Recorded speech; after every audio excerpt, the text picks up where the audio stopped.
Modern Reservoir Management for Mature Fields. Practical Strategies to Increase Recovery, Reduce Decline, and Extend Field Life by Andi Anriansyah and Nyoman Witasta. The book is a 471-page technical and strategic work organized around 8 major parts and 28 chapters, with the Integrated Reservoir Management Framework, IRMF, as its central architecture. Book summary. Modern reservoir management for mature fields argues that the greatest obstacle facing mature oil and gas fields is not necessarily the depletion of hydrocarbons or a lack of advanced technology. Instead, the deeper problem is the failure of reservoir management systems to adapt quickly enough to changing reservoir conditions, operational realities, and economic constraints. The book begins by challenging what it calls the technology gap fallacy. The conventional assumption is that mature fields underperform because operators need better simulators, more sophisticated EOR technologies, denser surveillance, or more powerful AI. The authors argue that these technologies already exist, and that their value is often limited by the management system surrounding them. A sophisticated model is of little practical value if the underlying surveillance data are inadequate, the model is not updated, decision-making is slow, or the organization cannot execute the recommended intervention. The central problem, the adaptation gap. The book identifies a recurring adaptation gap between how quickly reservoir conditions change and how quickly the management organization responds. 5 major structural failure patterns are emphasized. Surveillance atrophy. Surveillance tends to decline as fields age, even though mature reservoirs require increasingly detailed monitoring. Model staleness. Reservoir models become progressively disconnected from actual field conditions when they are not continuously updated. Decision latency. Months can pass between detecting a reservoir problem and executing the appropriate intervention. Organizational fragmentation. Reservoir engineering, production, operations, economics, and capital allocation teams may operate in silos with conflicting priorities. Economic framework misalignment. Conventional investment criteria can undervalue long-term recovery, early intervention, surveillance, EOR, and field life extension opportunities. The authors therefore redefine reservoir management as more than an engineering discipline. It becomes a decision architecture in which technical information must continuously flow into decisions, interventions, economic evaluation, and organizational learning. The IRMF, the book's central framework. The book's principal solution is the Integrated Reservoir Management Framework, IRMF. IRMF connects 4 major layers. 1. Surveillance and perception. The organization must maintain continuous awareness of reservoir conditions through pressure monitoring, production surveillance, well diagnostics, and integrated data systems. The objective is not simply to collect more data, but to convert measurements into actionable understanding. 2. Subsurface production integration. Geoscientists, reservoir engineers, production engineers, and operations personnel must work from a common understanding of the reservoir rather than isolated discipline-specific models. 3. Decision architecture. Technical knowledge must be translated into decisions that are prioritized, funded, authorized, and executed quickly enough to capture the intervention opportunity.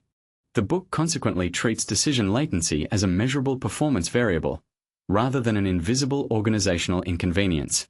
4. Economic evaluation. Mature field investment must account for marginal barrel economics, probabilistic reserves, option value, long-cycle EOR investments, surveillance value, and the economics of extending field life. Together, these layers create a closed-loop management system. Measure, interpret, model, decide, execute, observe, learn, update. That closed loop is arguably the book's most important conceptual contribution. What the book covers technically. The book does not abandon conventional reservoir engineering. Instead, it places traditional technical methods inside a broader management system. Reservoir decline. The early chapters examine pressure depletion, drive mechanisms, decline curve behavior, material balance analysis, artificial lift transitions, changing production economics. The objective is to understand why production is declining rather than simply accepting the decline curve as inevitable. Water breakthrough and water management. Water production is treated as one of the defining challenges of mature waterflood fields. The book discusses coning, channeling, cresting, breakthrough diagnosis, water-oil ratio behavior, conformance control, injection optimization, zone isolation, Water handling economics. The key idea is that high water production can transform a technically recoverable barrel into an economically unattractive barrel. Reservoir heterogeneity. The book emphasizes that geological complexity strongly influences sweep efficiency and intervention success. It addresses permeability variation, layered reservoirs, barriers, connectivity, crossflow, tracer interpretation, waterflood pattern optimization. This leads to an important principle.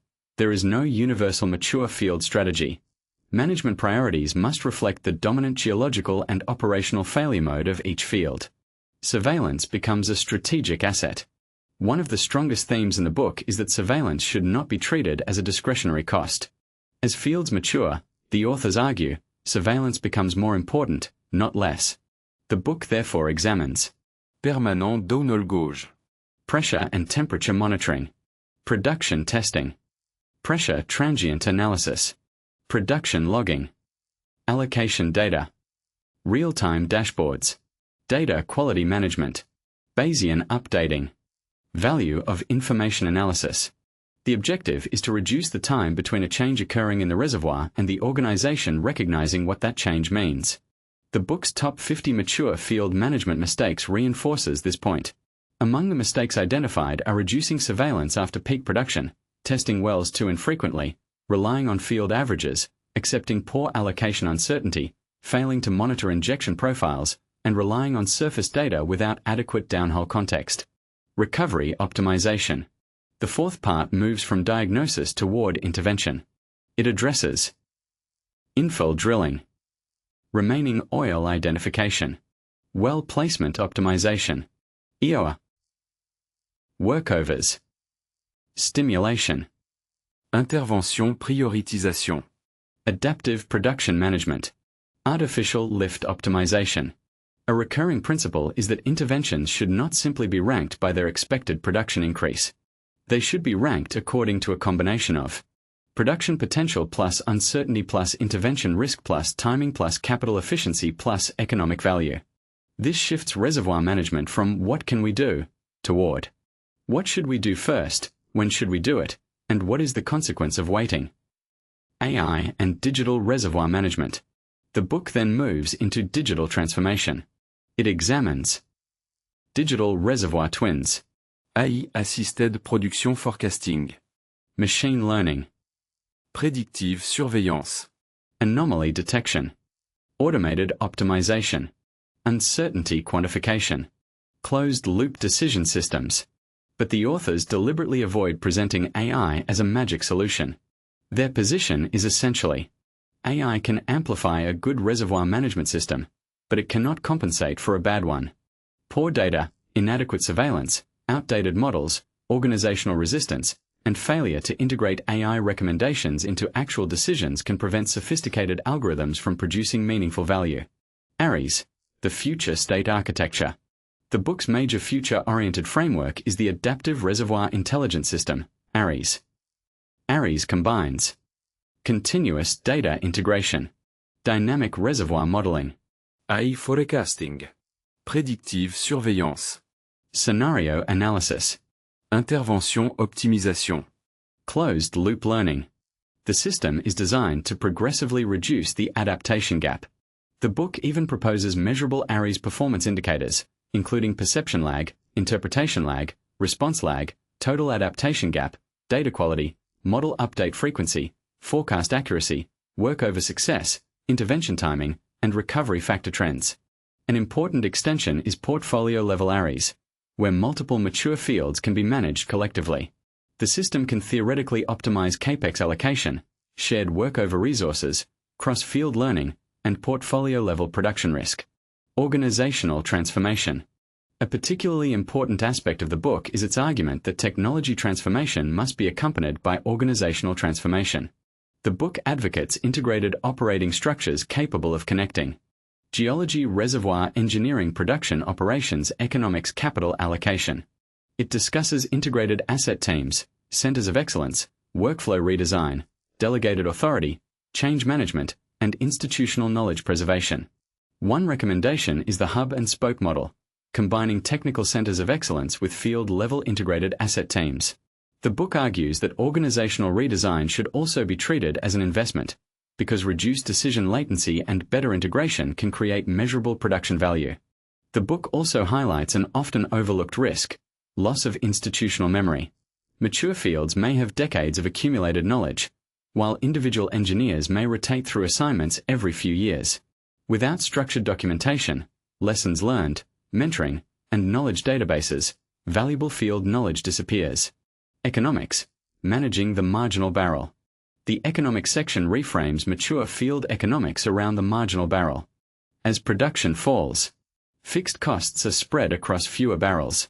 Lifting cost per barrel rises. Water handling costs increase. Infrastructure becomes more expensive to maintain. Eventually, production approaches the economic limit. The central question therefore becomes: how can the operator extend the period during which the marginal barrel remains economically profitable? The book addresses lifting costs, marginal barrel economics, capex prioritization, portfolio capital allocation, EOR economics, asset life extension, abandonment decisions, oil price sensitivity, long-term NPV. This makes the book relevant not only to engineers but also to asset managers and executives. Jury and miners, two different mature field problems. The Indonesian jury and miners examples demonstrate one of the book's most important principles. Jury represents a mature field challenge dominated by thermal recovery and heavy oil management. Miners, by contrast, has strong aquifer support and light crude, making water management a dominant late-life economic challenge. At miners, the book notes that at very high water cuts, the marginal economics can become dominated by water handling rather than hydrocarbon extraction. The lesson is powerful. Mature field management should be adaptive and field-specific, not standardized around a single universal recipe. The book's deeper message. Ultimately, this is not simply a book about reservoir engineering. It is a book about how organizations make decisions under uncertainty in aging petroleum assets. Its central proposition can be expressed as: the remaining oil is not enough. An operator must also have the ability to see it, understand it, decide what to do, act before the opportunity disappears, measure the result, learn from the outcome. That is the logic connecting IRMF, surveillance, recovery optimization, AI, organizational design, economics, and ARIS. The book therefore moves reservoir management from a static engineering model toward an adaptive management system. One paragraph executive summary. Modern reservoir management for mature fields presents an integrated approach to maximizing recovery and extending the economic life of aging oil and gas assets. Its central argument is that mature field underperformance is fundamentally a systems problem rather than a technology problem. Surveillance deteriorates, reservoir models become stale, decisions are delayed, organizational silos prevent technical insights from becoming action, and conventional economic frameworks undervalue long-term recovery opportunities. The book responds with the Integrated Reservoir Management Framework, IRMF, which integrates surveillance, subsurface production collaboration, decision architecture, and economic evaluation into a closed-loop management system. It then develops practical strategies for pressure management, water breakthrough, heterogeneity, surveillance, infill drilling, EOR, workovers, adaptive production optimization, digital twins, AI forecasting, predictive surveillance, integrated operations, capital allocation, and field life extension. Finally, the Adaptive Reservoir Intelligence System, ARIS, provides a vision for continuously learning, AI-assisted mature field management in which data, models, decisions, operations, economics, and organizational learning operate as one adaptive system. The ultimate objective is not simply to produce more oil, but to improve decision quality, reduce the adaptation gap, recover more of the reservoir's economically recoverable hydrocarbons, and extend field life through disciplined integration of engineering, technology, economics, and organizational capability. In one sentence, the book argues that mature fields do not necessarily die because the reservoir has nothing left to give. They decline because the organization managing the reservoir often fails to see, understand, decide, and act fast enough.